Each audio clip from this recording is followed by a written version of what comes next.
Welcome to Gitaldaha junction. স্টেশনটির বর্তমান নাম নিউ গীতালদহ, কারণ এখান থেকে একটি লাইন চলে গেছে গীতালদহ বর্ডার পার করে জলঢাকা নদীর ওপর দিয়ে বাংলাদেশের লালমনিরহাট স্টেশন। আরেকটি লাইন চলে গেছে বামনহাট হয়ে বাংলাদেশের মধ্য দিয়ে অসমের ধুবড়ি পর্যন্ত। বর্তমানে এই রুটে শুধুমাত্র বামনহাট পর্যন্তই ট্রেন চলে। বাংলাদেশ স্বাধীন হওয়ার পরেও মোগলহাট হয়ে এই গীতালদহ লাইনে ট্রেন চলে। এই মোগলহাট সেতু দিয়ে বাংলাদেশের লালমনিরহাট থেকে গীতালদহ, কোচবিহার, আলিপুরদুয়ার হয়ে জয়ন্তী পর্যন্ত ট্রেন চলত।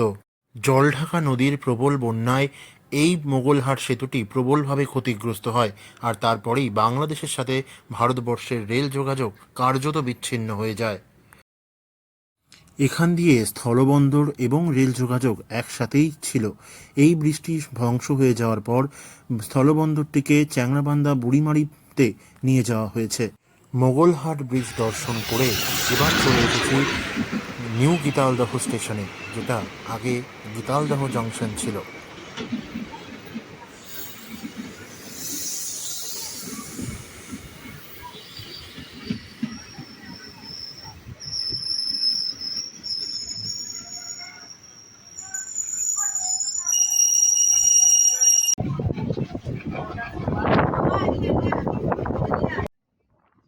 সামনেই বাংলাদেশ বর্ডার, তাই ট্রেন এখান থেকে পুরো বাঁক নিয়ে দিনহাটার দিকে প্রবেশ করলো।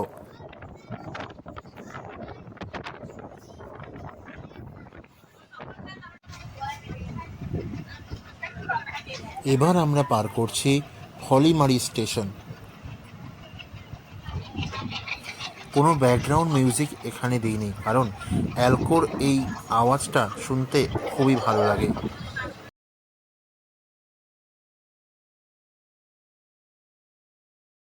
দেখতে দেখতে ট্রেন আমাদের চলে এলো দিনহাটা রেলওয়ে স্টেশন, এবং এখান থেকে আমরা দিনহাটা স্টেশন ছেড়ে চলে যাচ্ছি।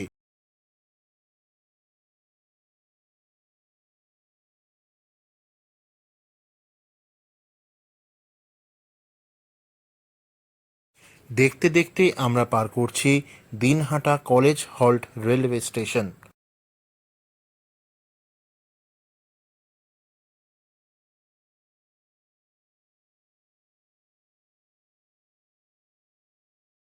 এবার আমরা পার করছি ভ্যাটাগুড়ি রেলওয়ে স্টেশন।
এবার আমরা প্রবেশ করলাম দেওয়ানহাট রেলওয়ে স্টেশনে।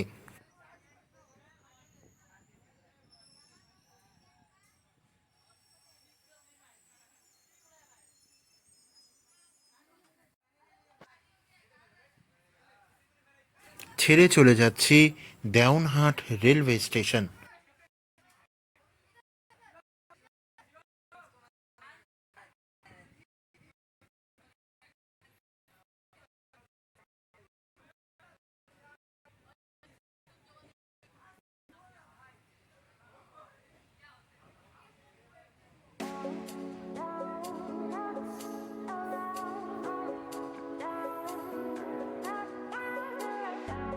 এটা হলো বেতের গাছের ক্ষেত, যেখান থেকে পাটি তৈরি করা হয়।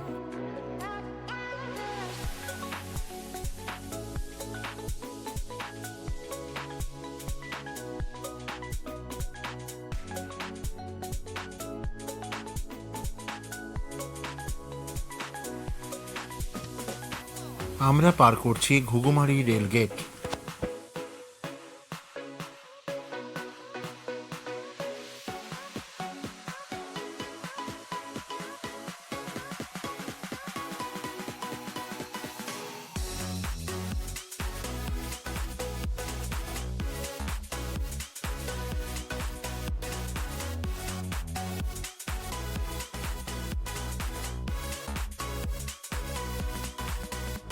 পাশেই রয়েছে কোচবিহার থেকে মাথাভাঙাগামী রাজ্য সড়ক।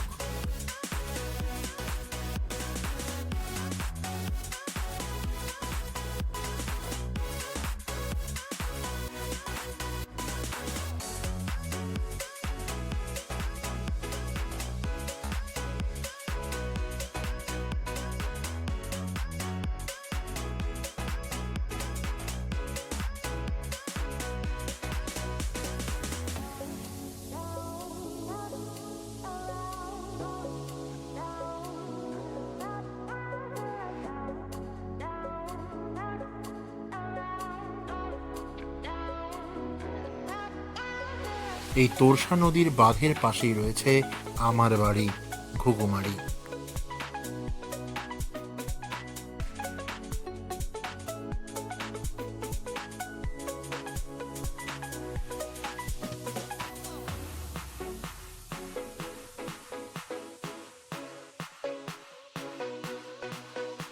এবার আমরা যে গেটে পার করার জন্য ঘন্টার পর ঘন্টা দাঁড়িয়ে থাকি, এবার রাজার হালে সেই গেট পার করব তুড়ি মেরে।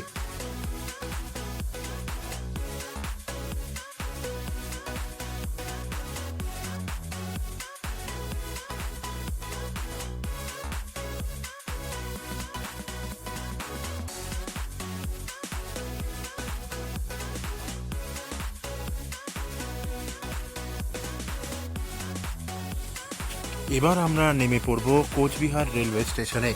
আর তাই দিয়েই আজকে সমাপ্ত হবে আমার এই গীতালদহ থেকে কোচবিহার পর্যন্ত রেলওয়ে জার্নির